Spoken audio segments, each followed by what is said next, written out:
है दोस्तों। आज आपका सेट नंबर 8 है और 1 से 7 तक जो है आपका अपलोड कर दिया गया है। चूँकि ये जीके जीएस है तो ये आपका एईडीयू, चाहे बिहार दरोगा मेंस या बिहार एसएससी सीजीएल या बिहार अंडर ग्रेजुएट जो इंटर स्तरीय है उसमें आपका काम दे सकता है। चलिए, और वीडियो स्टार्ट करने के पहले मैं ये कहना चाहता हूँ कि आप जो है इसको पॉज करके, रोक करके पहले आप उसका आंसर देखिए, ठीक है? आंसर दीजिए और अगर जो नहीं आए तो तब आप सॉल्यूशन देखिए। और दूसरी बात कि आप पहले देखें कि आपको कितना नंबर आया है, ठीक है? मैंने भी दिया है, मुझे 69 नंबर आया, ठीक है? मुझे 69। और वीडियो को हमेशा 1.25 से 1.4 के बीच में स्पीड में देखिएगा, ठीक है? चलिए, अब बिना किसी देरी का हम स्टार्ट करते हैं। चलिए, क्वेश्चन नंबर 1 है आपका कि बिहार बजट 2026-27 में किस क्षेत्र का सबसे अधिक आवंटन प्राप्त हुआ, मतलब सबसे ज़्यादा किस में पैसा खर्च किया गया? तो शिक्षा के क्षेत्र में। कितना? शिक्षा के क्षेत्र में, याद रखिएगा। तो कुल बजट का 17.32 जो है आपका शिक्षा के क्षेत्र में दिया गया। और याद रखिएगा ये जो है कितना, 60,205 करोड़। कितना? 60,205 करोड़। चलिए, क्वेश्चन नंबर 1 हो गया आपका। क्वेश्चन नंबर 2 है कि बिहार विधानसभा प्रस्तुत बिहार बजट 2026-27 का कुल परिव्यय कितना है? टोटल कितना राशि खर्च करेगा? तो 3.47 लाख करोड़। याद रखिए कितना? 3.47 लाख करोड़, ठीक है? याद रखिए। और ये जो खर्च होगा ये 7 निश्चय 3 मतलब 3.0 के तहत खर्च किया जाएगा। चलिए आगे देखते हैं। क्वेश्चन नंबर 3, इंडियन पोस्ट ने हाल ही में किस संस्था में पहले जैन जेड थीम आधारित डाकघर का उद्घाटन किया? तो जो इंडियन पोस्ट जो है ये जैन जेन थीम डाकघर जो उद्घाटन किया ये आपका कहाँ किया? आईआईटी दिल्ली। कहाँ किया? आईआईटी दिल्ली। वंदे मातरम जो हाल ही में अपने 150 वर्ष पुरने के कारण समाचारों में रहा, मूल रूप से किसके द्वारा रचित किया गया? तो ये आपका क्या है? बंकिम चंद्र चटर्जी का क्या है? याद रखिएगा, बंकिम चंद्र चटर्जी। और ये जो सबसे पहले जो प्रकाशित हुआ ये बंग दर्शन में, याद रखिएगा किसा? 1875 में बंग दर्शन में प्रकाशित हुआ। ये देखिए, ये आपको क्वेश्चन पूछ सकता है, ठीक है? और कौन से? आनंद मठ से लिया गया है। याद रखिएगा, आनंद मठ से लिया गया है। और दूसरी बात आपको ये बता देते हैं कि ये जो है ना, ये वंदे मातरम और जनगण मन ये आपको 24 जनवरी 1950 में जो है आपको संविधान सभा में ऐड हुआ। याद रखिए, जोड़ा गया 24 जनवरी 1950 को वंदे मातरम और जनगण मन जोड़ा गया संविधान सभा में। चलिए, अब आपका क्वेश्चन नंबर 5 है कि जोहरान ममदानी हाल ही में न्यूयॉर्क सिटी के मेयर चुने गए। निम्नलिखित में किन कारणों से इतिहास रचा? देखिए, सबसे पहले ये देखिए कि जोहर ममदानी कौन थे? वे शहर के नेतृत्व करने वाले पहले मुस्लिम बने। याद रखिएगा, न्यूयॉर्क सिटी के मेयर चुने गए। याद रखिए, वो मुस्लिम हैं और ये जो है न्यूयॉर्क सिटी में मेयर बनने वाले पहले मुस्लिम हैं। तो ये आपका सही है। दूसरा, वे न्यूयॉर्क सिटी के मेयर बनने वाले दक्षिण एशिया मूल के पहले व्यक्ति। याद रखिए, दक्षिण एशिया। देखिए, दक्षिण एशिया क्या है? जैसे आपका ये भारत है, तो भारत जो है, भारत के नीचे जो भी आपका थाईलैंड हुआ, चाहे मलेशिया हुआ, या यहाँ तक कि भारत भी कुछ भाग, तो ये सब क्या है? ये दक्षिण एशिया में आता है, ठीक है? तो बोल रहा है कि दक्षिण एशिया मूल के पहले व्यक्ति हैं, मतलब दक्षिण एशिया निवासी हैं। तो ये भी आपका बिल्कुल सही है। और वे भारत फिल्म निर्माता मीरा नायर की पुत्र है। तो ये भी आपका बिल्कुल सही है, ठीक है?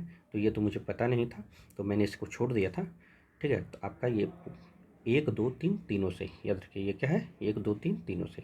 चलिए, और 6 नंबर है रोहन बोपन्ना। ये तो सबको ही जानता है, भारत के एकमात्र बहुत ज़बरदस्त और अच्छे टेनिस खिलाड़ी।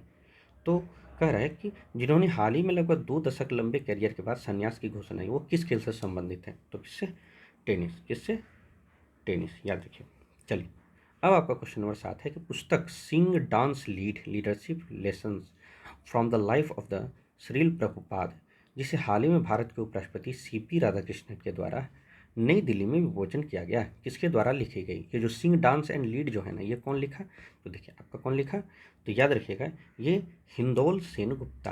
कौन लिखा? हिंदोल सेन गुप्ता। चलिए, क्वेश्चन नंबर 8 है, फ्रांस ने 15 वर्ष से कम आयु बच्चों के लिए सोशल मीडिया के उपयोग को प्रतिबंध लगाने की दिशा में कदम बढ़ाया। याद रखिए, फ्रांस जो है ना, अब 15 साल के नीचे बच्चा को सोशल मीडिया यूज नहीं करने देगा। तो इससे पहले जो लागू हुआ था ना, याद रखिएगा, इससे पहले आपको कहेगा यहाँ ऑस्ट्रेलिया में। कह रहा है कि फ्रांस के किस देश के बाद प्रतिबंध? तो ऑस्ट्रेलिया के बाद जो है अब फ्रांस भी जो है ना 15 साल के कम बच्चे को क्या है मोबाइल वोबाइल यूज नहीं करने देना है।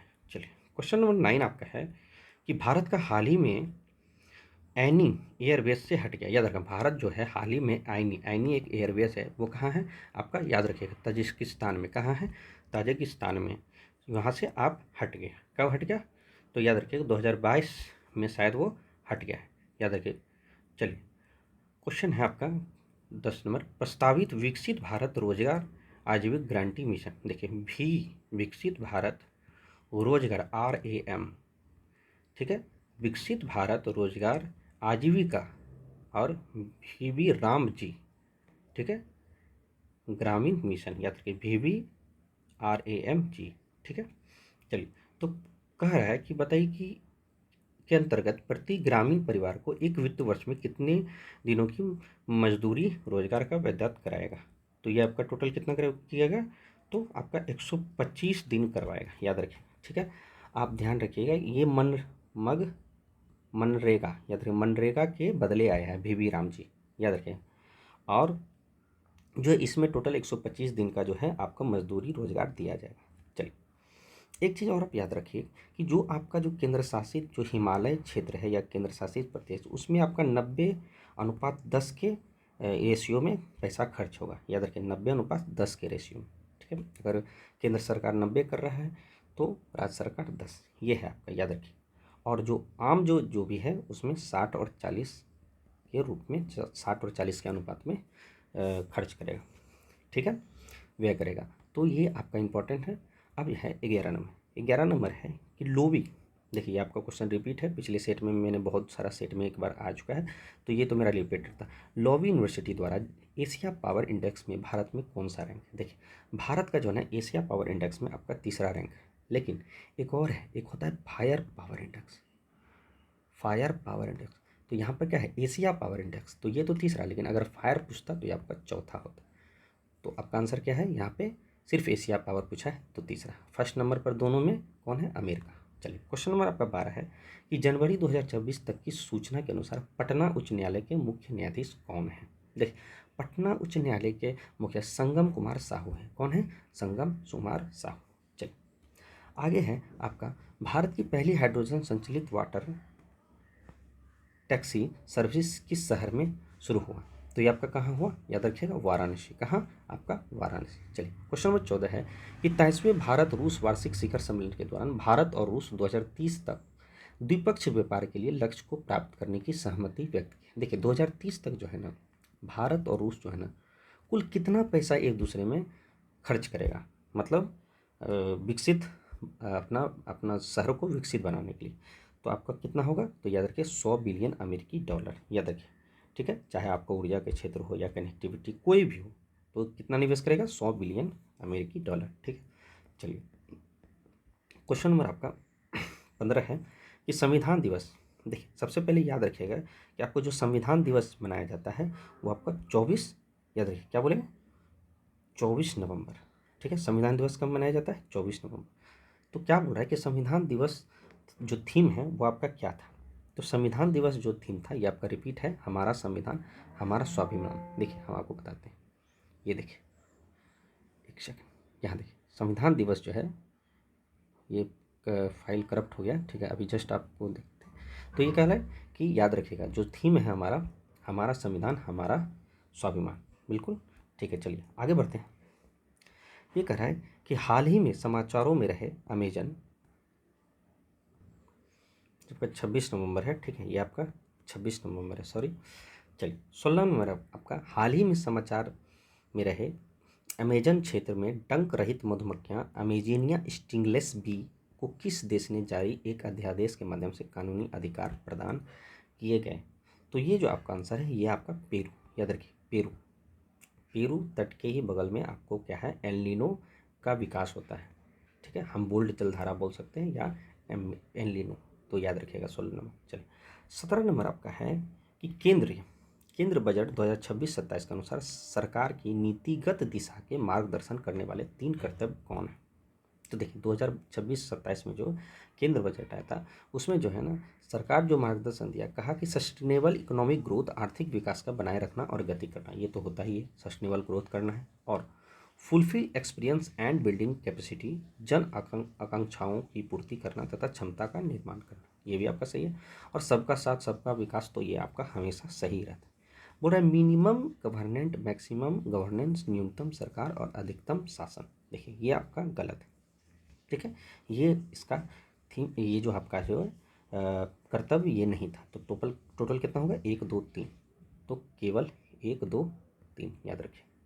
चलिए 18 नंबर है, केंद्र बजट 2026-27 के अनुसार भारत 30 और 31 तक ऋण जीडीपी, जिसको ग्रॉस ग्रॉस डेवलपमेंट प्रोडक्ट बोला जाता है, ठीक है, सॉरी ग्रॉस डोमेस्टिक प्रोडक्ट अनुपात के लगभग किस स्तर तक ले जाने की दिशा में अग्रसर है। याद रखिए जीडीपी 2031 तक कितना ले जाना है, तो लगभग लगभग 50%। चलिए क्वेश्चन नंबर आपका 19 है कि आर्थिक सर्वेक्षण 26-27 के अनुसार अप्रैल दिसंबर 2025 के दौरान भारत में औसत हेडलाइन कंज्यूमर प्राइस इंडेक्स, उपभोक्ता मूल्य सूचकांक जो है सीपीआई मुद्रास्फीति कितना रही, तो आपका कितना रहा, याद रखिएगा ये आपका 1.7%। देखिए जो आपका आरबीआई जो मुद्रास्फीति या जो भी सर्वेक्षण करता है वो आपको सीपीआई की तरह, जिसको बोलते हैं कंज्यूमर प्रोडक्ट उपभोक्ता मूल्य सूचकांक, तो कंज्यूमर प्रोडक्ट इंडेक्स याद रखें।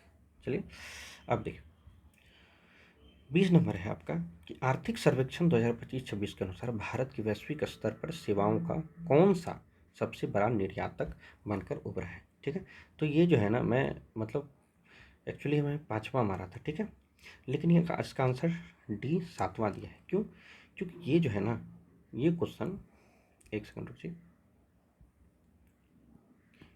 इसका आंसर क्या है, 7वां, ध्यान से।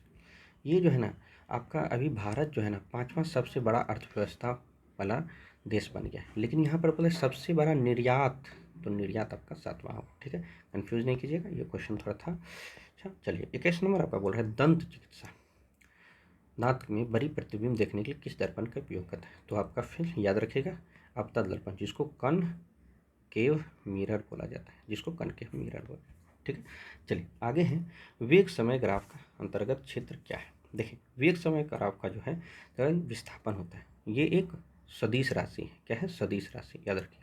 और दूरी क्या है, अदिश राशि। ठीक है, चलिए क्वेश्चन नंबर 23 है आपका कि जब कोई पिंड एक समान गोलीय गति से में होते हैं तो अभिकेंद्री बल कार्य करता है। तो देखिए सबसे पहले आप ये जानिए, तो अभिकेंद्री बल जो है एक होता है सेंट्रीपिटल, एक होता है सेंट्रीफ्यूगल, याद रखिए। देखिए यहाँ पे आपको 23 नंबर यहाँ पर है, यहाँ when a body is uniform circulation motion the centripetal force act, तो याद रखिएगा यही आपको सेंट्रीपिटल फोर्स को ही हमको क्या होता है, अभिकेंद्री बल। तो देखिए जब कोई पदार्थ या कोई पिंड है जो सर्कुलर मोशन होता है, तो फोर्स एक अंदर लगता है, एक बाहर लगता है। जो अंदर लगता है ना उसी को सेंट्रीपिटल बोलते हैं, या इसको हिंदी में अभिकेंद्र बल, और जो बाहर लगता है उसको सेंट्रीफ्यूगल बोलते हैं या अपकेंद्र बल। तो यहाँ तो अंदर बोल रहा है, अभिकेंद्र मतलब अंदर, तो केंद्र से नहीं, यहाँ नहीं, केंद्र की ओर, ठीक है, केंद्र की ओर, बिल्कुल याद रखिएगा, यही है आपका आंसर होगा। चलिए एक ट्रांसफार्मर निम्नलिखित सिद्धांत पर कार्य करता है। देखिए ट्रांसफार्मर का पहले ये बताइए कि ये काम जो है, ये वोल्टेज को क्या करना है, बढ़ाना और घटाना। एक होता है स्टेप अप, एक स्टेप अप करना और एक स्टेप डाउन, याद रखिए। तो वोल्टेज को कम बेस करना ही ट्रांसफर का मूल काम है। और ये जो बोलता है ये किस, और याद रखिए ये हमेशा एसी पे काम करेगा, अल्टरनेटिंग करंट पर, याद रखिए। अब क्या बोल रहा है कि एक ट्रांसफार्मर के निम्नलिखित सिद्धांत का कार्य क्या है, तो याद रखिए म्यूचुअल इंडक्शन पे काम करता है। किस पे काम करता है, म्यूचुअल इंडक्शन पे। चलिए अब आपका क्वेश्चन नंबर 25 है कि प्रिज्म में प्रकाश का कौन सा रंग सबसे अधिक विचलित होता है। तो एक होता है VBGYOR, तो सबसे ज़्यादा जो विचलित करता है वो आपका वायलेट, और रेड जो है ना विचलित नहीं करता है। ठीक है, याद रखिएगा सबसे ज़्यादा तरंगदैर्घ्य जो है ना, सबसे ज़्यादा तरंगदैर्घ्य, हाँ हाँ, तो वो किसका है, याद रखिए रेड का। ठीक है, सबसे ज़्यादा तरंगदैर्घ्य किसका है, तो रेड का, याद रखिएगा। और इसीलिए क्यों, क्योंकि ये विचलित नहीं करता है, इसीलिए लोग जो है ना टॉर्च में, जैसे कि आप ट्रेन जब चलती है तो पीछे आप देखिएगा तो वहाँ पे एक कोई भी डेंजर जोन में रेड अलर्ट दिखाता है, क्योंकि वो दूर दूर से ही झलक देता है, क्योंकि रेड का जो है ना वेवलेंथ बहुत ज़्यादा होता है। और मैं भी रेड ही यूज़ कर रहा हूँ क्योंकि आपको एकदम सटीक नजर आएगा। चलिए लेकिन यहाँ बोल रहा है कि विचलित कौन करता है, तो ये याद रखें बैगनी सबसे ज़्यादा विचलित करता है। विचलित करता है इसलिए नहीं दिखता है, और रेड जो है ना विचलित नहीं करता, वो दूर भी जो है ना रहेगा तो उसका रे इधर उधर विचलित नहीं करता, वो सीधे आपके आँख पे जाएगा। चलिए, नाभिक विखंडन में उत्सर्जन होने वाले या निकलने वाली ऊर्जा को क्या कहते हैं? देखिए, कारण क्या है? देखिए, नाभिक विखंडन जो है, सबसे देखिए नाभिक परमाणु परमाणु बम में जो है, परमाणु बम जो होता है ये कैसा कार्य करता है? नाभिक विखंडन। ठीक है, परमाणु बम जो है नाभिक विखंडन की तरफ, और नाभिक संलयन जो है ना, सूर्य आपका नाभिक संलयन जैसा कार्य करता है। ठीक है, याद रखना, सूर्य जो है, सूर्य में क्या होता है? नाभिक संलयन, और परमाणु बम में नाभिक विखंडन। तो ये पूछ रहा है कि क्या कारण है, निकलता जो है ये इसका कारण क्या है? तो याद रखिएगा हमेशा इसका क्या होता है? द्रव्यमान के ऊर्जा के रूपांतर। द्रव्यमान किसके? ऊर्जा। एटम बम जो हिरोशिमा और नागासाकी में जो गिरा था, ये हिरोशिमा में 6 अगस्त और नागासाकी में आपका 9 अगस्त। तो ये इसमें जो है ना नाभिक विखंडन ही हुआ था, जिसमें परमाणु बम गिराया गया था। ठीक है, याद रखिएगा। तो क्या हुआ था? पूरा आग लग गया था, आग मतलब ऊर्जा पूरा निकला था। तो एक बम गिरा और ऊर्जा में कन्वर्ट हुआ। तो द्रव्यमान मतलब जो बम है उसका द्रव्यमान कुछ होगा और वो ऊर्जा में कन्वर्ट होगा। चलिए, तो क्या होगा? नाभिक विखंडन का द्रव्यमान के ऊर्जा का रूपांतरण। ठीक है, चलिए अब आपका क्वेश्चन नंबर 27 है कि निम्नलिखित में कौन सा प्रकृति का मूल बल नहीं है? देखिए, मूल बल जो है ना आपका, एक गुरुत्वाकर्षण क्या है? एक मूल बल है। विद्युत चुंबक भी है क्या? एक मूल बल है। और प्रबल नाभिक बल भी एक मूल बल है। लेकिन आपका घर्षण बल जो है ना आपका मूल बल नहीं है, याद रखिएगा। घर्षण बल आपका मूल बल नहीं है। ठीक है, याद रखिएगा। तो क्योंकि इसमें दो सतह ये ऐड होता है, मतलब दो सतह लगता है, तभी आपका घर्षण बल होता है। चलिए, निम्नलिखित में कौन सा उपधातु, देखिए उपधातु टोटल कितना है? 7। कितना है? टोटल 7। देखिए, एक बोरोन है, एक आपका सिलिकॉन है, एक आपका जर्मेनियम है, एक आर्सेनिक है, फिर आपका जो है एक सेकंड रुक जाए, हम देख लेते हैं। ठीक है, तो बोरोन है, एक जर्मेनियम है, फिर आपका एक सिलिकॉन है, आपको ये बोले, फिर आर्सेनिक है, और एंटीमनी 2 को जो है ये आपका एक पोलोनियम है, एक ट्यूरियम है, सॉरी टेल्यूरियम है। देखिए एक्चुअली क्या है ना, एक सेकंड रुकिए, चुपचाप याद रखिएगा 7 गो उपधातु है। ठीक है, 7 गो में मेन जो है ना आपका ये बोरोन, फिर आपका क्या सिलिकॉन, फिर आपका याद रखिए सिलिकॉन जर्मेनियम जो ही आपका मोबाइल या चिप उप में बनने के लिए यूज होता है। ठीक है, आपका आर्सेनिक है, फिर एंटीमनी है, ट्यूएरियम और पोलोनियम। ठीक है, तो टोटल 7 है। तो देखिए कौन सा उपधातु है इसमें? देखिए ऑक्सीजन, सोडियम और कैल्शियम ये सब तो क्या है? ऑक्सीजन सोडियम क्या है? आपका मेटल है। सॉरी, सोडियम और कैल्शियम क्या है? आपका मेटल है। ऑक्सीजन क्या है? Non metal. तो बोरोन क्या है? आपका क्या है? मेटलाइट है। याद रखिए उपधातु।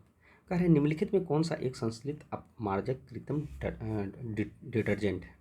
तो देखिए आपका जो कृत्रिम अपमार्जक डिटर्जेंट है ये आपका सोडियम लॉरिल सल्फेट है। क्या है? Sodium lauryl sulphate. Sodium straight जो है ना डिटर्जेंट में यूज नहीं होता, ये आपका साबुन में यूज होता है। ठीक है, तो आप क्या मारिएगा? अपमार्जक में सोडियम लॉरेंस सल्फेट, याद रखिए सोडियम लॉरेंस सल्फेट। चलिए, क्वेश्चन नंबर आपका 30 है कि निम्नलिखित में कौन सा निष्क्रिय गैस है? Noble gas. देखिए जो आप 18वां ग्रुप है जो है वही नोबल गैस है, याद रखिएगा। ये किसी से रिएक्ट नहीं करता है। और ठीक है, हीना हीना और करीना का एक्सरे रंगीन। तो क्या है? हीलियम, नियोन और हीना और से आर्गन, हीना और करीना, करीना से केयर से क्रिप्टन, और जेनोन आपका लास्ट में जेनोन है, याद रखिए। तो एक्स ही जेनोन। जेनोन जो है ना सबसे ज़्यादा जो है किसी से मिलके तत्व बनाता है, याद रखिएगा। बोलेगा कि सबसे ज़्यादा तत्व किसका है, मतलब किसी जो यौगिक बनाता है सबसे ज़्यादा जेनोन, याद रखिएगा। आर्गन जो है, आर्गन आपके वायुमंडल में मिलता है, आर्गन याद रखें। ठीक है, और आपको रेडोन बताते हैं। जैसे बहुत दिन से क्या है, आपका घर बंद है, आपका घर बंद है, एकाएक घर को खोलिएगा तो याद है एक महक आता है। घर को एकाएक खोलिएगा या गद्दा को एकाएक पीटिएगा तो एक महक आता है, तो वो उसमें क्या रहता है? रेडोन, याद रखिएगा। ठीक है, चलिए, लेकिन आपका यहाँ क्या बोल रहा है कि नोबल गैस कौन कौन है? देखिए नियोन है, ये नाइट्रोजन, फ्लोरीन और ऑक्सीजन, ये सब क्या है? आपका नॉन मेटल है, तो नियोन याद रखिएगा। फिर से आपको बता रहे हैं नियोन, नियोन, फिर आपका क्या है? हेना, हीलियम, नियोन, आर्गन, क्रिप्टन और जेनॉन। चलिए क्वेश्चन नंबर 31 है आपका कि जेम्स चैडविक, क्या है जेम्स चैडविक, तो ना चो, तो नो से आपका न्यूट्रॉन, तो न्यूट्रॉन का आविष्कार किसने किया, जेम्स चैडविक। द मतलब थॉमस, तो थॉमस किसका आविष्कार किया था, इलेक्ट्रॉन का, ठीक है। द गो पी से प्रोटॉन, कौन किया था आविष्कार, गोल्डस्टीन, याद रखिए गोल्डस्टीन ने प्रोटॉन का आविष्कार किया था, याद रखिए, ठीक है। थॉमसन ने किसने, इलेक्ट्रॉन का। और नो से नाचो मतलब नियोन, और चो से चैडविक। तो ये जो चैडविक जो है अपने न्यूट्रॉन, देखिए न्यूट्रॉन खोज अनुप्रयोग के लिए अल्फा कण प्राप्त करने के लिए निम्नलिखित में किस रेडियो धर्मिता स्रोत का, देखिए न्यूट्रॉन जब वो खोजा था उसके पहले वो जो है आपका, देखिए ये अब क्या है, समस्थानिक, इसको इंग्लिश में आइसोटोप्स बोलते हैं, ठीक है, आइसोटोप्स बोलते हैं।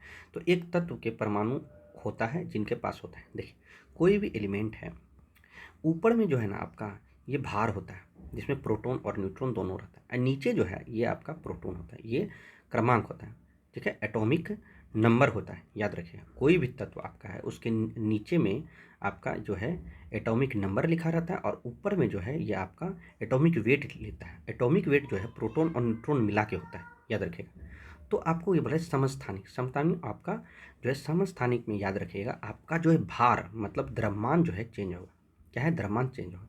तो जो द्रव्यमान चेंज होगा आप उसके पास जाइए, द्रव्यमान संख्या समान है, ये गलत, परमाणु क्रमांक समान, हाँ, परमाणु क्रमांक तो सेम होगा लेकिन द्रव्यमान चेंज होगा, द्रव्यमान भिन्न होगा, तो ये आपका बिल्कुल सही है, याद रखिए परमाणु क्रमांक सेम होगा, याद रखिएगा, लेकिन द्रव्यमान आपका भार बदलेगा, भार क्या होगा, भिन्न होता है, कहाँ, आइसोटॉप्स में, ठीक है। उसी के जो जस्ट उल्टा है आइसो बार, ठीक है, वो उसमें क्या होता है आपका द्रव्यमान सेम रहता है और परमाणु क्रमांक अलग है, ठीक है, जिसको संभारिक बोलते हैं। चलिए निम्नलिखित में कौन सा तत्व परमाणु आकार सबसे छोटा है, देखिए सबसे छोटा जो आपको क्या है, सबसे पहले हम आपको पीरियोडिक टेबल बना के दिखाते हैं, ठीक है, अगर आप स्टूडेंट हैं तो आपकी दीवार पे पीरियोडिक टेबल होना चाहिए, ठीक है।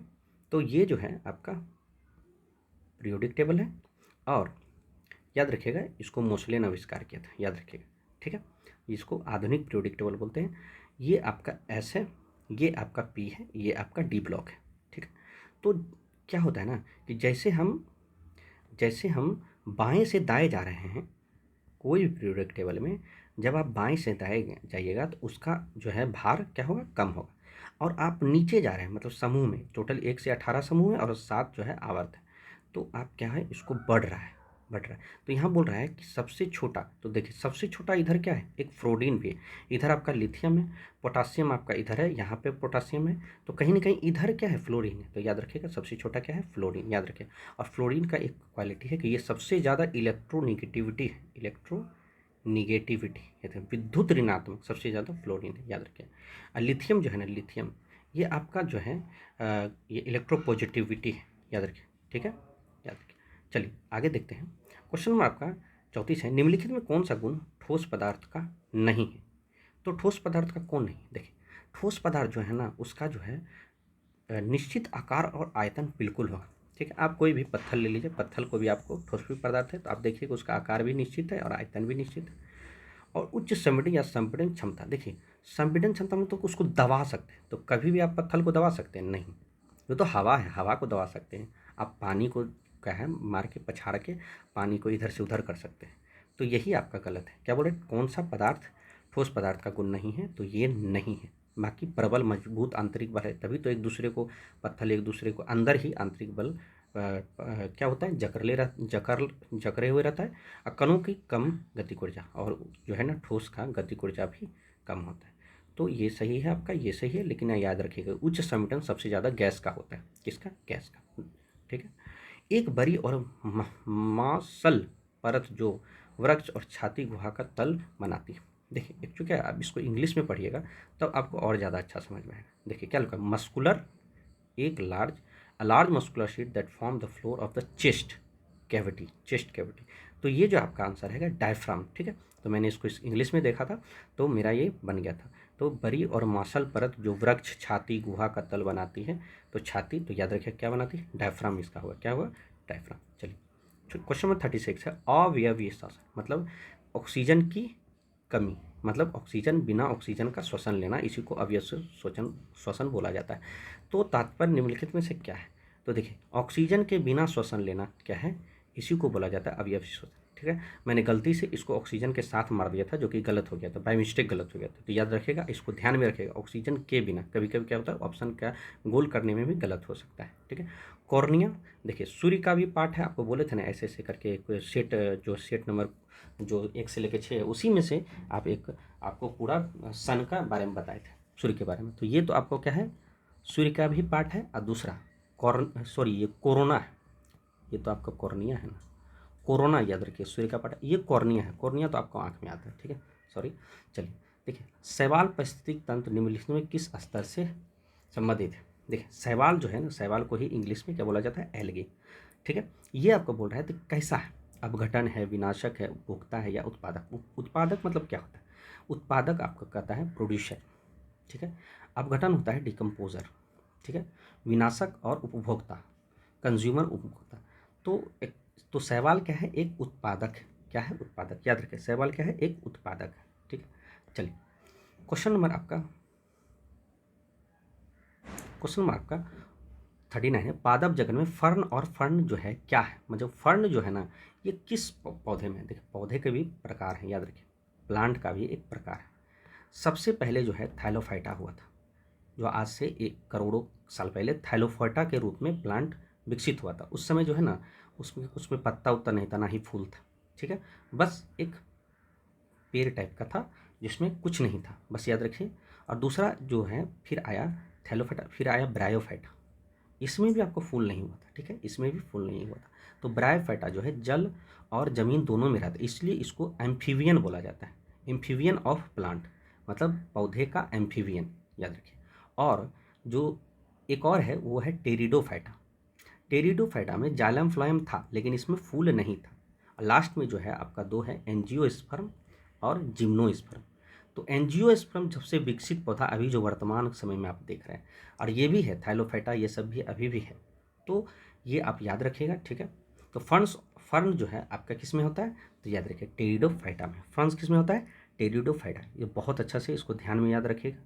चलिए, तो इसका आंसर क्या होगा, टेरिडोफाइटा। चलिए, अब आपका क्वेश्चन नंबर 40 है, निम्नलिखित में शैवाल में पहचान करें जो समुद्री शैवाल नहीं। देखिए समुद्री शैवाल जो है ना, आपका कोलोरेला नहीं है, बाकी पोर्फिरा, लेमिनिया और सर्गसम, ये है आपका क्या है, समुद्री शैवाल है। लेकिन आपका कोलोरेला जो है आपका समुद्री शैवाल है। याद रखिए, ये जो है ना, ये अंतरिक्ष में जो है ना, अंतरिक्ष में जो आपका साइंटिस्ट जाता है, जैसे अभी शुभांशु शुक्ला जो लखनऊ के हैं, वो एग्जाम 4 में गए थे, तो ये सब जो है खाते हैं, ये क्या खाते हैं, कोलोरेला। याद रखिए कोलोरेला। चलिए क्वेश्चन नंबर आपका 41 है कि टाइफाइड और टीबी किस प्रकार की बीमारी है। तो टीबी जो है ना, एक बैक्टीरियल बीमारी है। क्या है, जीवाणु जनित बीमारी। क्या है, बैक्टीरियल बीमारी, जिसको बोलते हैं ट्यूबरक्लोसिस। ठीक है, चलिए अगर आप दूसरा नंबर आपका क्या है, 1893। देखिए 1893 बहुत इंपॉर्टेंट, याद रखिएगा कि स्वामी विवेकानंद जी जो है किस अंतर्राष्ट्रीय आयोजन का पहचान किया था। तो याद रखिएगा क्या है, विश्व धम्म संसद। ठीक है, विश्व धम्म संसद याद रखिएगा। तो पहचान मिली तो विश्व धम्म क्यों, क्योंकि all Americans are my brothers and sister. ठीक है, इस तरह से वो भाषण दिए थे जिससे सभी प्रभावित हुआ। तब जो है एक जो वहाँ का जो पत्रकार है, वो अपने पेपर में न्यूयॉर्क टाइम्स में लिखा था, शिकागो में गए थे, तो वहाँ पे लिखा था कि एक जो है साधु, मुझे नहीं पता था कि भारत देश में साधु इतने महान और इतना अच्छा अंग्रेजी बोलते हैं। तो स्वामी विवेकानंद, याद रखिएगा, किसमें गए थे, विश्व धम्म सम्मेलन, और दोबारा भी गए थे, याद रखिएगा। ठीक है, चलिए क्वेश्चन नंबर आपका 43 क्या है कि वंदे मातरम गीत पहली बार किस पत्रिका में प्रकाशित हुई थी। अभी कुछ देर पहले ये क्वेश्चन आया था, हम आपको बताए थे क्या, बंग, देखिए ना होगा आपका ऑप्शन में, हाँ देखिए बंग दर्शन है।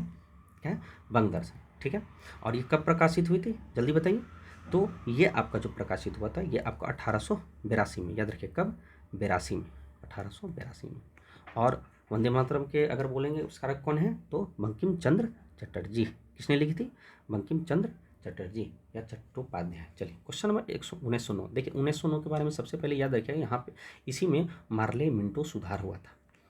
मुसलमान को जो है ना, अलग से पृथक निर्वाचन दिया था, मुस्लिम पृथक निर्वाचन। ठीक है, अलग मुसलमान, तो ये जो 1909 में यही हुआ था, मार्ले मिंटो सुधार। याद रखिए, जब भी 1909 आएगा मार्ले मिंटो सुधार कह रहा है कि मैं लंदन में, उधर क्या हुआ, लंदन में कर्जन वैली जो था उसका हत्या कर दिया है, कर्जन वैली का हत्या कर दिया। तो ये हत्या हत्या किया था, ये कौन किया था? मदन लाल ढींगरा। याद रखिए कौन किया था? मदन लाल ढींगरा। चलिए क्वेश्चन नंबर, और एक चीज़ आपको बहुत अच्छा बताते हैं कि उधम सिंह है ना, उधम सिंह, याद रखिएगा, जो जलियांवाला बाग 13 अप्रैल 1919 जो को हुआ था, तो वहाँ पर जो जनरल ओ डायर था, उसको जो है ना इंग्लैंड में ही, लंदन में ही उधम सिंह मारा था। कौन मारा था? उधम सिंह मारा था। और उधम सिंह जो है ना, जब उसको फांसी दिया गया तो उधम सिंह का इच्छा था कि मदन लाल ढींगरा के बगल में जो है मेरा भी क्या जनाजा, या मुझे भी क्या करता, जलाया जाए या दफन किया जाए। तो ये बहुत अच्छा क्वेश्चन है, याद रखिएगा, ठीक है। चलिए क्वेश्चन नंबर आपको 45 है कि निम्नलिखित निम्नलिखित किस चुनाव में स्वराज पार्टी केंद्र विधानसभा में सबसे बड़ी पार्टी? देखिए स्वराज पार्टी का स्थापना जो है ना 1927 में, ठीक है। इसमें दो मेन थे, एक CR दास, चित्तरंजन दास, और दूसरा जो है मोतीलाल नेहरू, ठीक है, याद रखिए, एकदम बहुत इंपॉर्टेंट है। स्वराज पार्टी केंद्र विधानसभा में सबसे बड़ी पार्टी कब बनी? तो 1927, ये आपका क्या आंसर होगा? तो 1927। चलिए आगे बढ़ते हैं। साइमन कमीशन, ठीक है, याद रखिए 1927, और आया कब? 1930 में ये रिपोर्ट दिया। तो कौन सी घटना घटी हुई थी, सिफारिश के में कौन सी घटना घटी थी? तो देखिए साइमन कमीशन जो है, ये जो घटना घटा था ये आपका प्रथम गोलमेज सम्मेलन। तो देखिए प्रथम गोलमेज 1930, देखिए 30, 31 और 32, तो प्रथम गोलमेज सम्मेलन, फिर 31 में आपका द्वितीय गोलमेज सम्मेलन, और 32 में आपका तृतीय गोलमेज सम्मेलन। 31 जो द्वितीय गोलमेज सम्मेलन, इसी में एकमात्र यही सम्मेलन है जिसमें गांधी जी भाग लिए थे, बाकी तीनों में सिर्फ और सिर्फ कौन लिए थे? तो आप डॉक्टर भीमराव अम्बेडकर। तो याद रखिएगा 1930 में ही क्या होता? साइमन प्रथम गोलमेज सम्मेलन। चलिए गांधी जी इरविन समझौता, देखिए गांधी इरविन समझौता आप याद रखिए, ये कब हुआ था? 1932, एकदम बहुत मोस्ट इंपॉर्टेंट, ठीक है। और कब हुआ था ये? 5 मार्च 1932, ठीक है, के बदले गांधी सहमत हुए। क्या मतलब गांधी इरविन समझौता हुआ, तो गांधी जी किस लिए सहमत हुए? तो देखिए उस समय जो है ना आपका, उस समय आपका सविनय अवज्ञा आंदोलन जो है चल रहा था, तो गांधी जो है इरविन में समझौता हुआ, तो ये जो है आपका सविनय अवज्ञा आंदोलन, गांधी जी बोले ठीक है हम रोक देंगे। चलिए क्वेश्चन नंबर 48 है 1939 में जो कांग्रेस मंत्रिमंडल में त्यागपत्र दिया, वो कौन सी राजनीतिक घटनाक्रम है? देखिए क्या हुआ था ना कि 1938 में आपका मुस्लिम लोग जो है, मुस्लिम लीग की पाकिस्तान की मांग के कारण 1939 में जो है कांग्रेस मंत्रिमंडल से त्यागपत्र दे दिया था। तो हाँ, तो उसको पाकिस्तान की मांग हो नहीं रही थी, मतलब वो पाकिस्तान मांग रहा था लेकिन मिल नहीं रहा था। इससे क्या हुआ था, कांग्रेस मंत्रिमंडल में मुस्लिम सालिम शामिल था, लेकिन वो बोला कि नहीं हम हट जाते हैं। क्यों? क्योंकि हमको पाकिस्तान चाहिए, और पाकिस्तान इसमें इस मंत्रिमंडल में नहीं मिल रहा है। तो 48 का बी याद रखिए, बहुत इंपॉर्टेंट क्वेश्चन। चलिए याद रखिए, ठीक है। और याद रखिएगा यही 1939 में शायद 22 अप्रैल या 22 मार्च, याद नहीं आ रहा, तो इसी में जो है आपका मुक्ति दिवस मनाया जाता है, मुक्ति दिवस, ठीक है, रिमेंबर करना है। चलिए अब देखिए आपका क्या है क्वेश्चन नंबर 49 कि 1924 में पंजाब, यूपी, बिहार में, याद रखिए, समाजवादी प्रभावों से कौन सी क्रांतिकारी संगठन स्थापित किया गया था? देखिए 1924 में जो है हर जगह, चाहे पंजाब हो, चाहे यूपी हो, चाहे कहीं भी हो, वो आपका हिंदुस्तान रिपब्लिक एसोसिएशन की स्थापना की हुआ था, ठीक है। और ये कौन किया था? चंद्रशेखर आज़ाद। कौन किया था? चंद्रशेखर आज़ाद, याद रखिएगा, ठीक है। और दो तीनों को था, कौन था? सचिंद्र नाथ सन्याल, फिर जोगेश चटर्जी, राम प्रसाद बिस्मिल, याद रखिएगा। फिर 1924 के बाद जस्ट 4 साल बाद 1928 में जो HRSA हो गया था, हिंदुस्तान रिपब्लिक सोशलिस्ट एसोसिएशन, और इसका स्थापना जो है ये आपका कौन किया था? भगत सिंह। ये बहुत इंपॉर्टेंट क्वेश्चन है 1908, ठीक है। चलिए क्वेश्चन नंबर आपका 50 है कि नेहरू रिपोर्ट, देखिए नेहरू रिपोर्ट जो है ना जारी कौन किया था? आपका ये मोतीलाल नेहरू, याद रखिएगा, जवाहरलाल नेहरू नहीं, मोतीलाल नेहरू का मसौदा तैयार करने वाली समिति का अध्यक्ष आपका मोतीलाल नेहरू, ठीक है। आपको याद रखना 1928 में जो है ये रिपोर्ट जारी किया, ठीक है। चलिए आगे है कि प्रथम गोलमेज सम्मेलन जो है अभी जस्ट पढ़े थे 1930 में, इसी में साइमन कमीशन जिस समय आपका रिपोर्ट दिया था उसी समय का बात कर रहा है कि उस समय क्या हुआ था, निम्नलिखित सिद्धांत पर सहमति थी। क्या था? प्रथम गोलमेज सम्मेलन में निम्नलिखित सिद्धांतों की सहमति पर क्या था? तो आपका आंसर क्या हो जाएगा कि ये जो है आपका भारत के लिए संघीय ढांचा का निर्माण करना। याद रखिए, सभी संवेदों के लिए पृथक निर्वाचन ये तो कभी हो ही नहीं सकता, कांग्रेस ये नहीं चाहता था। नमक कर का उन्मूलन ये तो हो ही नहीं सकता। और पूर्ण स्वतंत्रता की बात ही नहीं हुई थी। ठीक है, पूर्ण स्वतंत्रता की बात याद रखिए आपका जो है विश्व युद्ध के समय हुआ था। ठीक है, विश्व युद्ध का जो आपका सेकेंड विश्व युद्ध हुआ था। तो आपका आंसर क्या होगा? भारत के लिए संघीय ढांचा। ठीक है, चलिए क्वेश्चन नंबर आपका 52 है कि 1939 में किस ब्रिटिश वायसराय में भारत में द्वितीय विश्व युद्ध के में शामिल होने की घोषणा की? देखिए, द्वितीय विश्व युद्ध जो हुआ वो आपका 1939 से आपका 45 तक हुआ। प्रथम जो हुआ आपका 1914 से लेकर 1918 तक हुआ। तो क्या बोल रहा है कि जो उस समय जो 1939 में जब भारत विश्व युद्ध में शामिल हुआ तो उस समय तो ब्रिटिश का सरकार था। तो ब्रिटिश में जो वायसराय था वो आपका कौन था? याद रखिएगा, लिनलिथगो। कौन था? लिनलिथगो। ठीक है, मेरा गलत हो गया था, मैं विलिंगटन मार दिया था। ठीक है, याद रखिएगा। चलिए, अब अगला आपका क्या है? 53 नंबर, सिंधु लिपि जो है संबंध में कौन सा कथन सही है? देखिए, सिंधु सभ्यता का लिपि का भाग है। तो यह देखिए, ये आमतौर पर चित्रात्मक थी। हाँ भाई, चित्र तो था सिंधु लिपि में। इसने आधुनिक प्रत्यत्व को सफलतापूर्वक समझ लिया। देखिए, सिंधु लिपि जो ना आज तक नहीं समझ पाया है कोई, ये तो गलत ही। यह लिपि जी ज़्यादातर दाएं से बाएं लिखी गई। हाँ, ये सही है, लेकिन ये समझ तो अभी तक नहीं पाए। तो केवल क्या होगा? 1 और 3। कौन सही है? केवल 1 और 3। चलिए, क्वेश्चन नंबर आपका 54 है, ऋग्वेदिक काल और उत्तर वैदिक काल। देखिए, 100 से लेके आपको 1000 से लेके आपको 800 तक जो है ये आपका क्या है? ऋग्वेदिक काल इंपॉर्टेंट है, याद रखिएगा। क्या है? 1000 से लेके 800 तक है आपका ऋग्वेदिक काल। नहीं तो ऐसे करिए, सॉरी, 1500 से लेके 1000 तक भी जो है ये आपका क्या है? ऋग्वेदिक काल। और 1000 से 800 के बीच आपका उत्तर वैदिक काल है, उत्तर वैदिक। और याद रखिए, उत्तर वैदिक काल में ब्राह्मण का बहुत ज़्यादा दबदबा था। ब्राह्मण का, याद रखिए, उत्तर वैदिक काल स्पेशली ब्राह्मण का बहुत ज़्यादा दबदबा था। और ऋग्वेदिक काल जो है 1500 1000 के बीच जो है ये आपका याद रखिएगा। चलिए, क्या बोल रहा है कि इसके बीच में अंतर में कौन सा कथन विचार कीजिए जो सही है?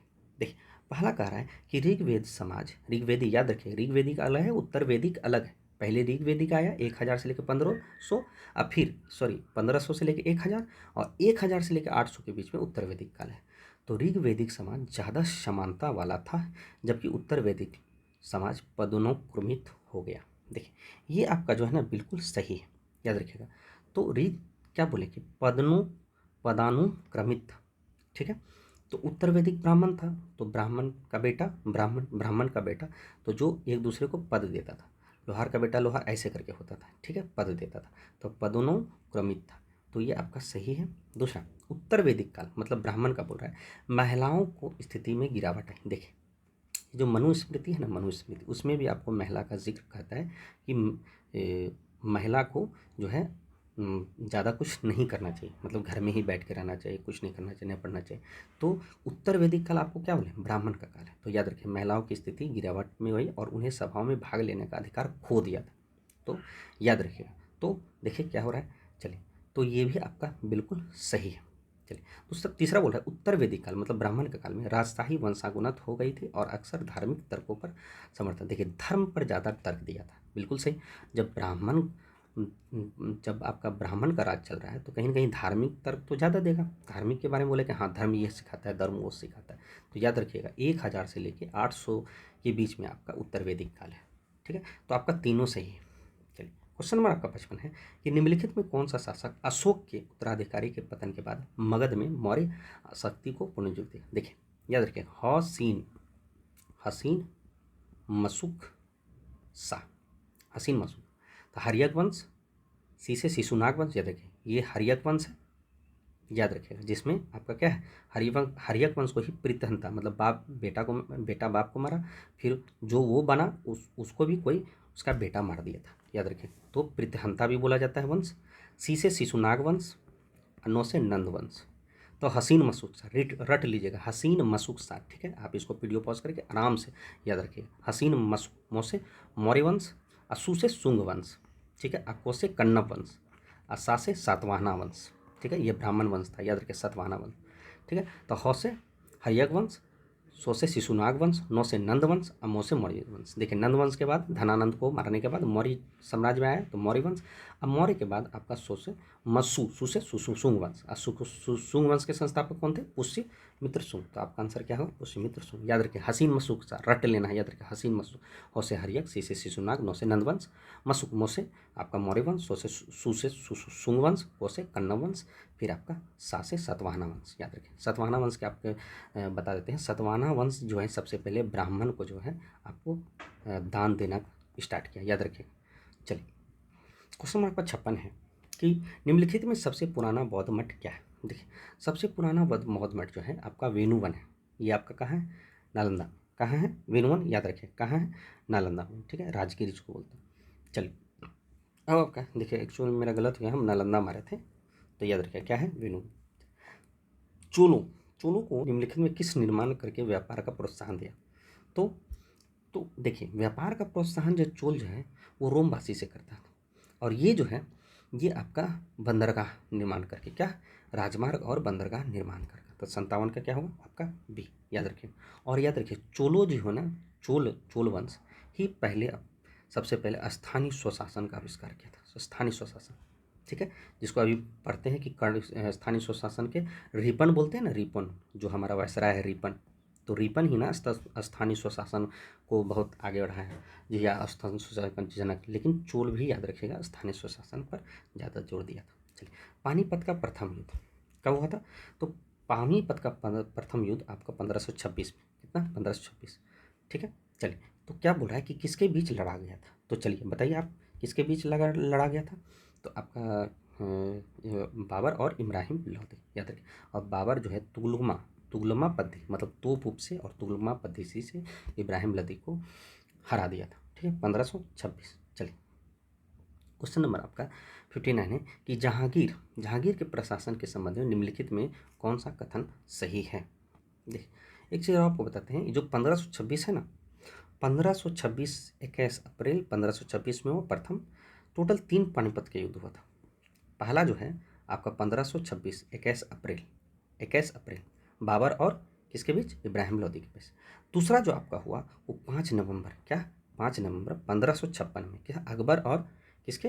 अकबर और ये हेमू के बीच, अकबर और हेमू के बीच। याद रखिए हेमचंद, जिसको विक्रमादित्य बोलते हैं। टोटल 14 विक्रमादित्य हुआ है पूरे भारत में, याद रखिए। और मोहम्मद नहीं, तीसरा जो हुआ आपका 14 जनवरी को हुआ, 14 जनवरी को, याद रखिएगा 14 जनवरी 1761। और ये मराठा और अहमद शाह अब्दाली के बीच, याद रखिए मराठा और अफगान का कौन था?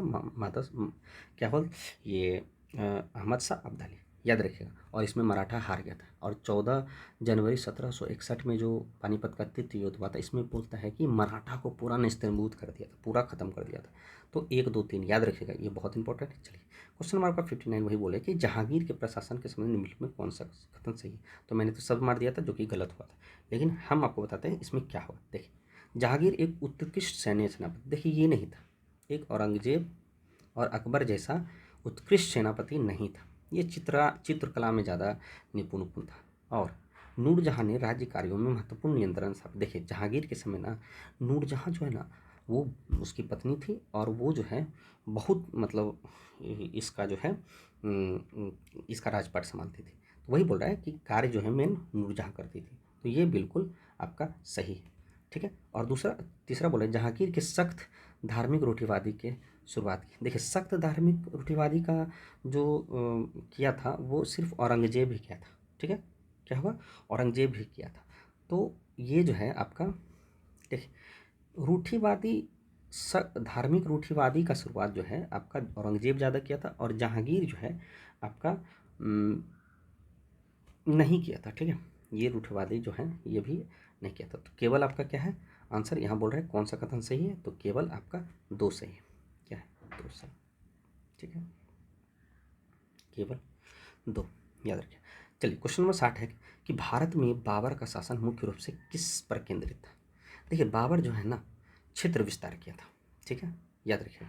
पहले पानी पिया, ठीक है, फिर चाय पिया, फिर खाना खाया, और फिर घर गया। आपको बताए हैं, याद रखिए मेरा एक वीडियो है जो 14 मिनट का है, वो आपका किस युद्ध में कौन वैसे रहा था ये आपको बताए थे ट्रिक से।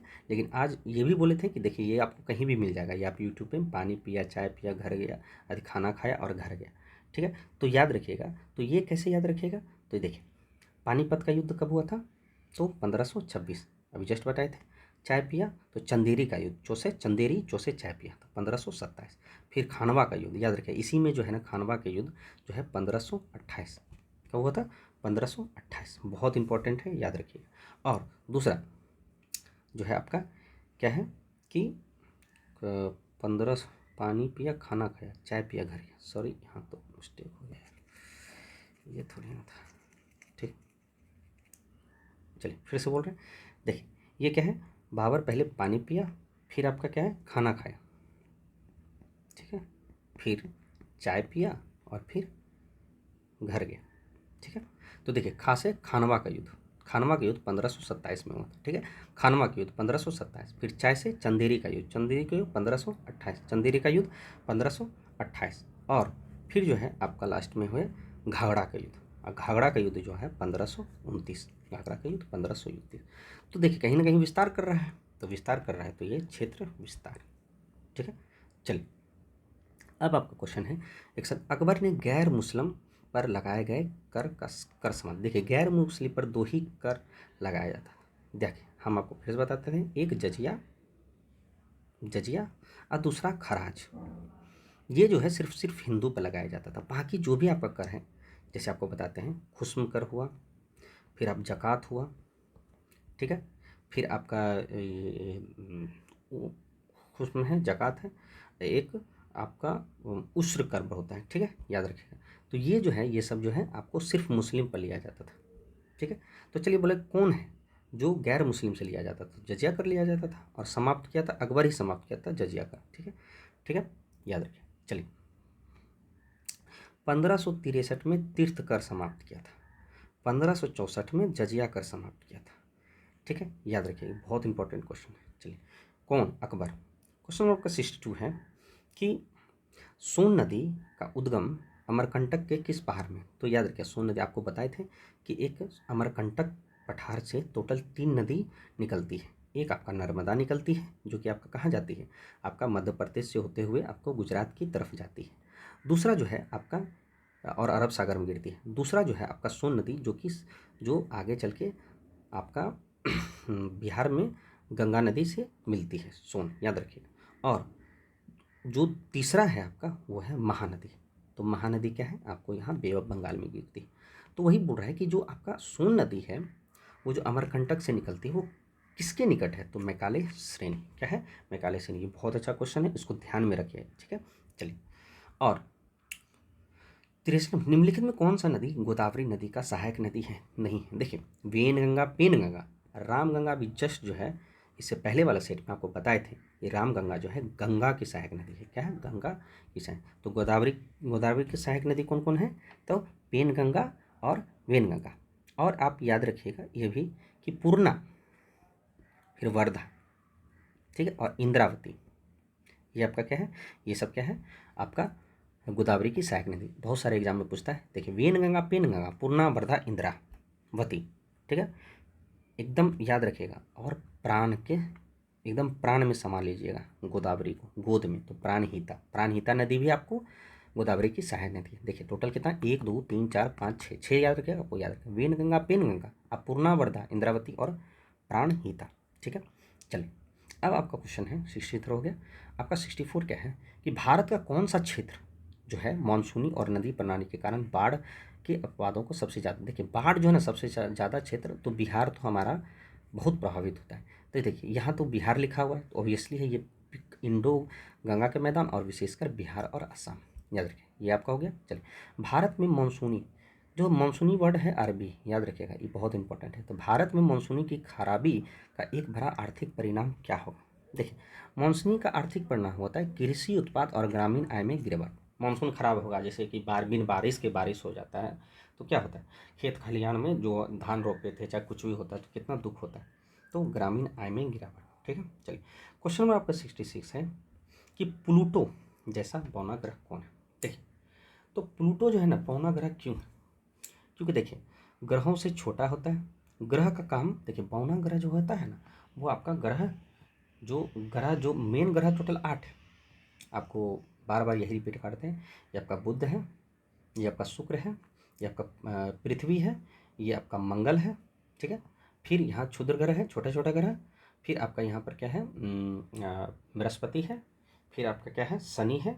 फिर आपका अरुण और वरुण, और यहाँ पे आपका प्लूटो है। प्लूटो को जो है ना 2006 में जो है ना इसको पहले ये ग्रह ही था, लेकिन 2006 में बोला कि नहीं, अब प्लूटो ग्रह नहीं रहा। क्यों? क्योंकि ये जो है ना सूर्य से एक तो दूर है, ठीक है, और कक्षपथ जो है ना स्पष्ट नहीं करता है। अब बाकी ये सब जो है स्पष्ट करता है।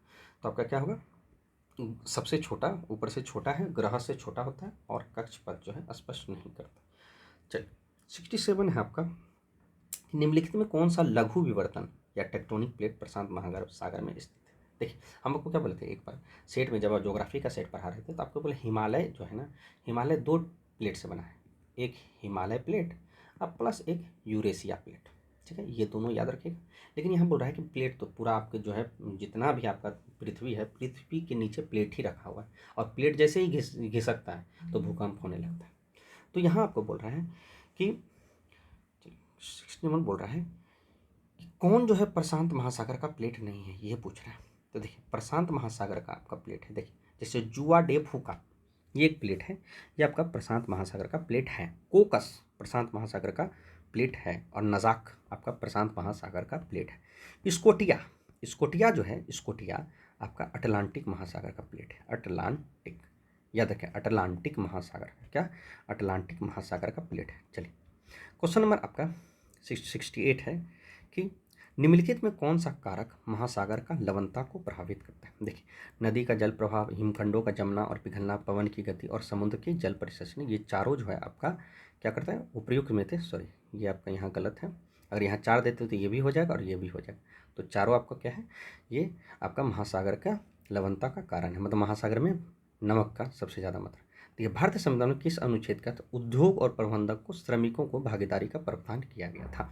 तो ये जो है आपका क्वेश्चन नंबर क्या होगा, इसका आंसर क्या होगा, तो अनुच्छेद 43, याद रखें 43 का ए, 43 का ए। देखिए आपको इसमें से बहुत इंपॉर्टेंट बताते हैं कि जो आपका अनुच्छेद 39 का ए, एक सेकंड, 39 का ए, फिर आपको 43 का ए, फिर आपको 48 का ए, ये जो है ना ए जो लिखा है ना, ये आपको 42वां संविधान संशोधन 1976। देखिए कैसे याद रखिएगा, 76 4 2 6, तो 1976 42वां संविधान 1976 को 39 का ए जोड़ा गया, 43 का ए, 48 का ए। ये सब क्या है, नीति निर्देशक तत्व के अंदर, नीति निर्देशक डीपीएसपी, जो कि कहाँ से लिया गया, आयरलैंड से, जो कि कहाँ से लिया गया, आयरलैंड से। तो नीति निर्देशक में टोटल कितना अनुच्छेद है, तो याद रखिएगा जो 36 से लेकर 51 तक जो है ना, वही आपका नीति निर्देशक तत्व है। तो 36 के 51 के बीच में 39 ए, 43 ए, 48 ए आ रहा है। तो ये क्या है, 42वां संविधान संशोधन 1976 में जोड़ा गया, ठीक है। और दो और याद रखिएगा, एक आप सिर्फ अनुच्छेद 38, अनुच्छेद 38 जो है, अनुच्छेद 38 आपका 44वां संविधान संशोधन में जोड़ा गया।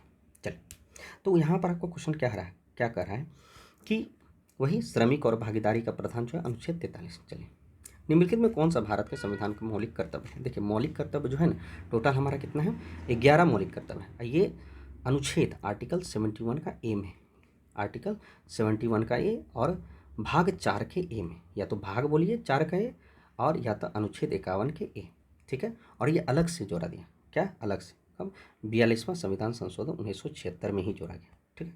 एकदम बहुत इंपॉर्टेंट क्वेश्चन है, याद रखिएगा। चलिए अब आपका ये बोल रहा है, कह रहा है कि इसमें कौन कौन है जो कि मौलिक अधिकार, मौलिक कर्तव्य नहीं है। और मौलिक कर्तव्य जो है ना आपको ये लिया गया है आपका रूस से, ये भी आपका इंपॉर्टेंट है। देखिए आम चुनावों का मतदान, ये तो आपका मौलिक अधिकार नहीं है, ठीक है। ये हमारा जो है आपका जिम्मेदारी है, या आपका कह सकते हैं आपको लोकतांत्रिक अधिकार है। क्योंकि देखिए मौलिक कर्तव्य आपका नहीं है, ठीक है। अगर मौलिक कर्तव्य रहता तो किसी का मन होता है एकदम फिक्स रहता है कि हाँ भाई आपको देना है या नहीं देना है, ये सब। लेकिन ये आपका लोकतांत्रिक आपका अधिकार है, ये थोड़ी ना। लेकिन ये जो है वैज्ञानिक दृष्टिकोण, मानवता रखना, अन्वेषण, सुधार और भावना का विकास रखना, ये आपका सही। सार्वजनिक संपत्ति का सुरक्षा रखना, याद रखें। संविधान का पालन करना, उसके आदर्शों को संस्थाओं को रखना, याद रखना, याद रखें। ये सब क्या है, ये आपका मौलिक कर्तव्य है, याद रखें, मौलिक कर्तव्य, ठीक है। दूसरी बात और भी आ सकती है, देश की रक्षा करना, या स्त्रियों के सम्मान के विरुद्ध में कोई ऐसा बात नहीं बोलना, मतलब स्त्रियों का सम्मान करना, ठीक है। ये सब क्या है, मौलिक कर्तव्य है। कहाँ से लिया गया, रूस से, ठीक है। और कब जोड़ा गया, 42वां संविधान संशोधन, ठीक है। चलिए आगे बढ़ते हैं। अब आपको दूसरा नंबर, एक चीज़ याद रखिएगा कि 1976 में जो है ना टोटल आपका 10 मौलिक कर्तव्य था। अब 76 के बाद ना 42वां संविधान संशोधन, सॉरी 1976 के बाद जो है आपका आपका 86वां संविधान संशोधन 2002 में जो है 2002 में, याद रखिएगा, ये आपको एक मौलिक कर्तव्य जोड़ा गया जिसमें 6 से 14 वर्ष के बच्चों को जो है आप माता पिता का कर्तव्य है कि वो अपना बेटा बेटी को पढ़ाएं, 6 से 14 वर्ष के शिक्षा दे। ठीक है। और इसी के साथ 86वें संविधान संशोधन 2002 में मौलिक अधिकार 21 के ए में ये कहा गया कि आपने बच्चा को पढ़ाना है। चलिए क्वेश्चन अब देखें 72 है, भारत के संविधान निम्नलिखित में कौन सा अनुच्छेद पर्यावरण के संरक्षण से संबंधित है। देखें आपका 48 ए भी आपको पर्यावरण बोलता है, अनुच्छेद 51 के ए में भी आपको बोलता है कि पर्यावरण का क्या करें, रक्षा करें। ठीक है। तो ए जो है आपका बोलता है पर्यावरण या वन्य जीव की रक्षा करना, ये आपका मौलिक कर्तव्य है। और 48 ए जो है आपका नीति निर्देशक तत्व है, इसमें यह कहता है कि पर्यावरण का रक्षा या सुधार करना क्या है, राज्य का कर्तव्य है, राज्य का कर्तव्य है, याद रखिए। तो ये आपका क्या है, ये आपका क्या है, 1 मिनट रुकिए, बैटरी लो हो गया। तो जो पर्यावरण का बात किया है ये आपका 48 के ए में और 51 के ए, 51 के 1 भाग 4 मौलिक कर्तव्य है, याद रखिएगा। ठीक है। और 48 ए जो है आपका डीपीएसपी, जिसको बोलते हैं क्या, नीति निर्देशक तत्व, ये दोनों आपका पर्यावरण का बात करता है, तो सुधार से संबंधित दोनों होगा। चलिए क्वेश्चन नंबर 73 है आपका कि निम्नलिखित में से भारतीय संविधान में किस अनुच्छेद के तहत संघ की कार्यपालक शक्ति राष्ट्रपति में निहित है। देखिए एक होता है, देखिए 52, 53, 54, 55, 56, 57, 58, 59, 60। ठीक है। तो ये जो एक ट्रिक है कि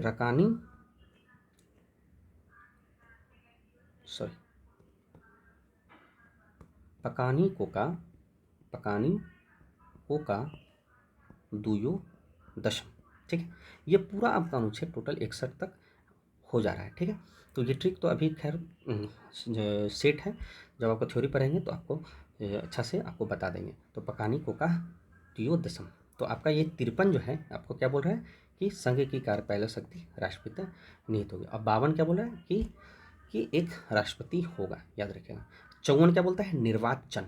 ठीक है, याद रखिएगा। 54 क्या बोलता है, निर्वाचन। तो ये सब याद रखिएगा। चलिए क्वेश्चन नंबर आपका 74 है, सर 74 नहीं, अरे ये तो इंग्लिश में बोल दे, 73, एक सेकंड।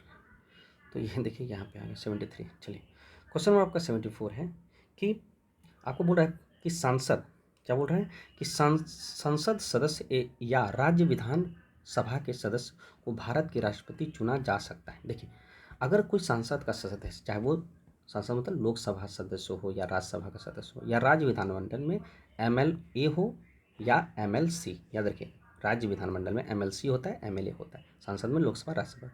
तो क्या, लेकिन क्या होना चाहिए, अगर राष्ट्रपति चुना जा सकता है तो कैसे, तो उसके पहले आपको लेकिन उन्हें अपने चुनाव में 6 महीने पहले भीतर अपनी सदस्यता को त्याग देना होगा। ये आपका नहीं, ये नहीं होगा।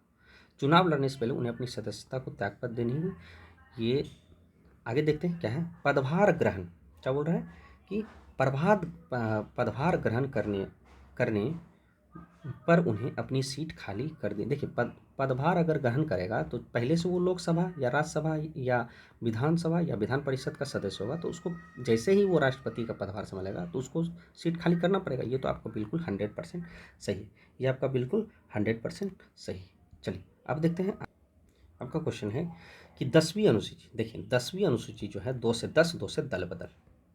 ठीक है, आपको एक ट्रिक बस बोल देते हैं, ठीक है, याद रखें। SP की शपथ लेकर राज्यसभा प्रतिनिधि अनुसूचित क्षेत्र चलिए वहाँ की शक्ति और जनजाति को देख के दल बदलना भूल गए। ये पूरा आपका अनुसूची याद हो गया। ठीक है, इसका एक अलग वीडियो लाएंगे, लेकिन चलिए फिलहाल अभी देखते हैं जो आपका 10वीं अनुसूची है के तहत लोकसभा के सदस्य की अयोग्यता के संबंध मुद्दे पर निर्णय कौन करता है। देखिए जो भी लोकसभा का जो अयोग्यता है, जो भी सदस्य है लोकसभा का, जिसको हम लोग सांसद बोलते हैं, तो ये जो है आपको क्या बोल रहा है कि जो आपका अयोग्यता है, मतलब कि वो अयोग्य घोषित है, तो इसका मुद्दे का निर्णय सिर्फ और सिर्फ कौन करता है, याद रखिएगा लोकसभा अध्यक्ष। ध्यान से रखिएगा, ये बहुत इंपॉर्टेंट क्वेश्चन है।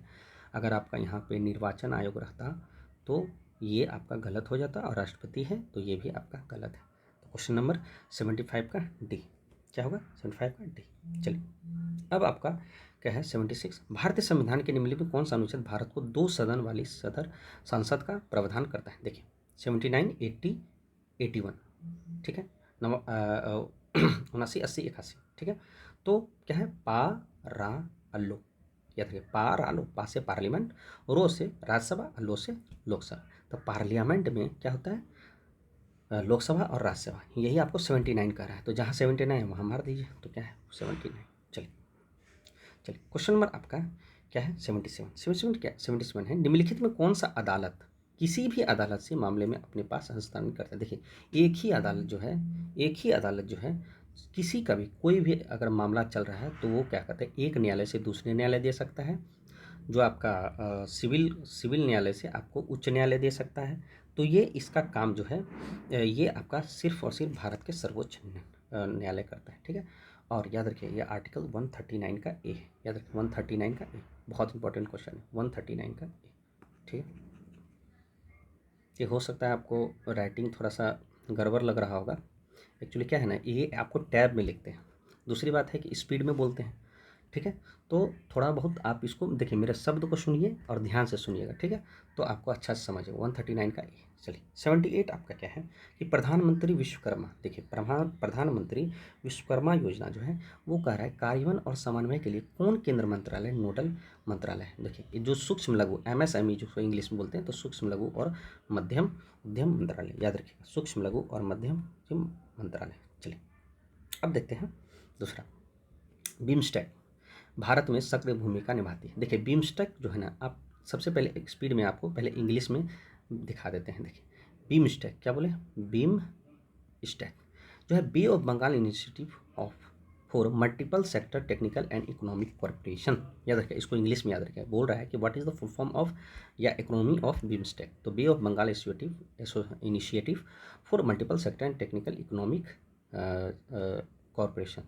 तो ये जो आपका है यहाँ पे देखिए क्या लिखा है, बहु क्षेत्र तकनीकी और आर्थिक सहयोग के लिए बंगाल की खाड़ी का पहल, याद रखिए बिम्स्टेक। चलिए आगे बढ़ते हैं। अब आपका दूसरा है, एक सेकंड रुकिए, निम्नलिखित में कौन सा ब्याज दर वह दर है जिसे वाणिज्य बैंक सरकारी प्रतिभूति को संप्रासिव के रूप में प्रदान करके रात भर के आपातकालीन आधार पर RBI से धन उधार लेता है। देखिए जब भी आपातकालीन उधार ले रहा है, ठीक है, RBI से कोई भी वाणिज्य बैंक, मतलब या तो SBI ले रहा है, चाहे आपका ICICI बैंक ले रहा है या पंजाब बैंक में ले रहा है RBI से उधार रातों रात, तो उसको बोलते हैं पता है क्या, उसको बोलते हैं सीमांत अस्थायी सुविधा, MSF। क्या बोलते हैं, सीमांत अस्थायी सुविधा, एकदम इंपॉर्टेंट याद रखिए, इसको इंग्लिश में बोलते हैं मार्जिनल स्टैंडिंग फैसिलिटी, बहुत इंपॉर्टेंट क्वेश्चन याद रखिएगा। चलिए देखिए और आगे ये सब भी आपका क्या है एक दर है, ठीक है, रेपो रेट, बैंक दर, ये सब भी RBI देता है, ठीक है। चलिए और ये सब जो तय करता है ये RBI तय करता है कि कितना रेपो रेट होना चाहिए, कितना आपका बैंक दर होना चाहिए या बैंक रेट। चलिए 81 नंबर बोलता है कि छठी पंचवर्ष योजना जो कि 1980-85 का मुख्य फोकस क्या था? देखिए छठी पंचवर्ष का मुख्य फोकस जो है ना गरीबी हटाओ, देखिए गरीबी हटाओ नारा था, याद रखिए गरीबी हटाओ। चलिए क्वेश्चन नंबर 82 है स्वच्छ सर्वेक्षण के तहत स्वच्छ शहर जोड़ी पहल का मुख्य उद्देश्य क्या है? देखिए कोई भी आपका स्वच्छ सर्वेक्षण या मेन स्वच्छ सर्वेक्षण अभियान चला था, उसमें स्वच्छ शहर जोड़ी पहल का मुख्य उद्देश्य क्या था? तो आपका मुख्य उद्देश्य देखिए सभी शहरों को वेस्ट टू एनर्जी प्लांट के लिए सीधे वित्तीय अनुदान करना, ये नहीं केवल ग्रामीण क्षेत्रों केवल इस सबको हटाइए, ये सब नहीं रहता है। पड़ोसी शहर के सबसे अच्छे स्वच्छ जोड़ों की ना, पड़ोसी शहरों तरों कुछ नहीं होता है।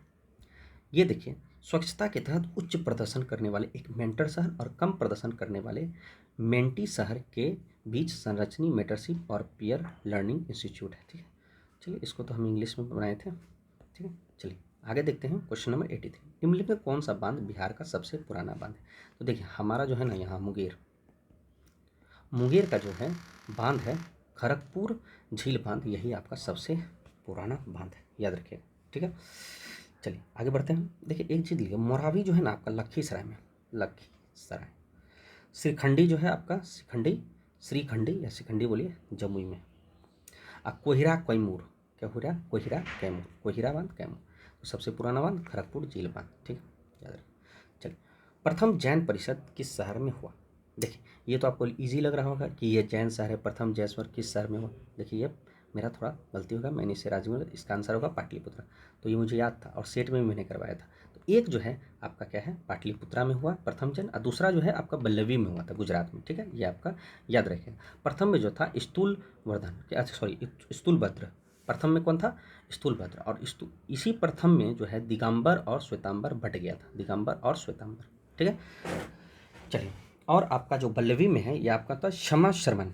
बल्लवी में कौन अध्यक्ष था, क्षमा शर्मन। ये आपको रिपीट किए हैं, ये आपका बार बार होता है। ठीक है, ये बाय मिस्टेक हमसे गलत हो गया। ठीक है, मैं इसको बौद्ध समझ गया था। तो इसका आंसर क्या होगा, पटलिपुत्रा।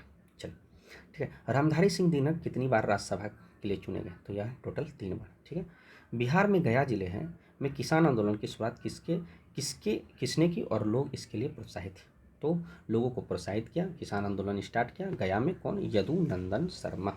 चलिए, क्वेश्चन नंबर आपका 87 है कि बिहार के शेख भिखारी, क्या है, बिहार के शेख भिखारी निम्न किस आंदोलन के संबंध में है। तो याद रखिएगा 1857।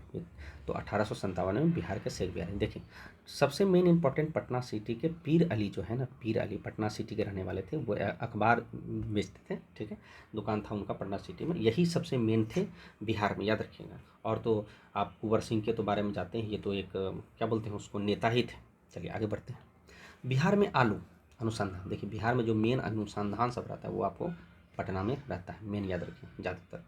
प्राचीन काल में बिहार का जल संचय करने वाले स्थानों को किन नामों से जाना जाता था। देखिए प्राचीन काल में जो है ना, ये तीनों के नाम से जाना, ताल, आहार और पाइन। याद रखें, जल संचयन जो होता है तो किस प्रकार, ताल, आहार और पाइन। चलिए, गलत तथ्य का पहचान कीजिए।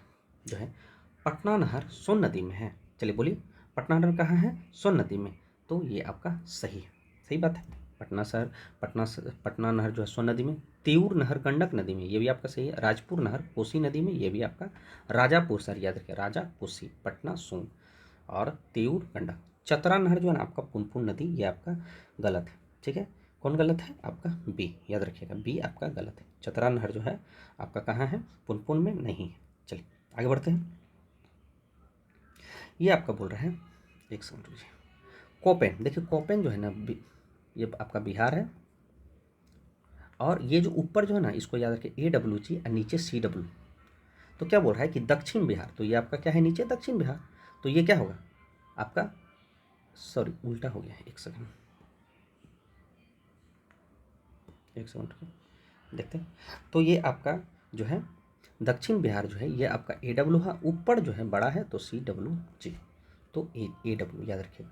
और उत्तरी बिहार आपका CWG। चलिए आगे बढ़ते हैं। लोटा विद्रोह, ठीक है, ये आपको रिपीट क्वेश्चन हुआ है, बार बार रिपीट होता है, याद रखिएगा। तो मुजफ्फरपुर, याद रखिए लोटा विद्रोह मुजफ्फरपुर। और अगर नंगा नंगा हड़ताल बोलेगा, नंगी हड़ताल, तो आप क्या बोले, झपड़ा, क्या छपरा। चलिए क्वेश्चन नंबर 3 है कि जनगणना 2011 के अनुसार बिहार में अनुसूचित SC जो है कुल कितना है।